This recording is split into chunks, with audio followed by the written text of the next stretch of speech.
Hi friends, বর্ণালী লাইফস্টাইলে welcome. সকালবেলা বাবানকে school থেকে নিয়ে এসেছি আর এখন আমি ছাদে এসেছি একটা ভিডিও আপলোড করব, যেহেতু ঘরে একদম নেটওয়ার্ক নেই। দেখো খুব সুন্দর হাওয়া দিচ্ছে।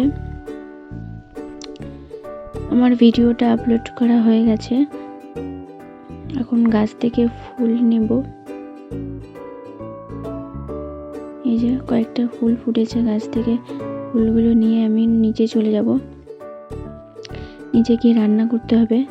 এই যে সব সবজি কেটে নিয়েছি, ভাতও বসিয়ে দিয়েছি ওইদিকে, আর এদিকে রান্নাটাও চাপিয়ে নিয়েছি। এই যে এখানটায় গাজর, আলু আর পেঁয়াজকলি ভাজা করছি, আর মাছের ঝোল করব।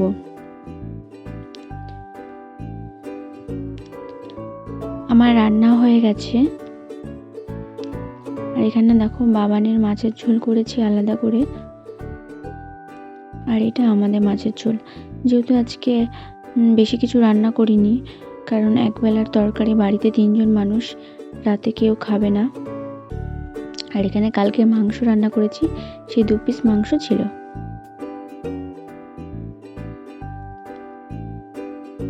আমি বাবানের ভাতটা এদিকে বেড়ে নিয়েছি। বাবানকে এখন খেতে দিয়ে, বাবানকে এখন খাওয়াতে দিয়ে আমি যাব স্নান করতে। স্নান করা হয়ে গেছে, স্নান করে এসেছি, আমি এখন পুজো দিতে যাব। ঠাকুর পুজো দেওয়া আমার হয়ে গেছে। এই যে শ্যাম্পু করেছি, চুলটা ভেজা। 2 মিনিট বসবো, তারপরে ঘরে গিয়ে ঘুমোবো। ঘুম থেকে উঠে ফুচকালা কাকু এসছে, একটু ফুচকা খেয়ে নিলাম। এই যে বাবান এখন যাচ্ছে কীর্তনে। আমাকেও বলেছিল, কিন্তু বেশিক্ষণের ব্যাপার না, সেই জন্য আর গেলাম না। আমার ভিডিওটা যদি ভালো লেগে থাকে তোমাদের like, comment, share and subscribe করে দিও।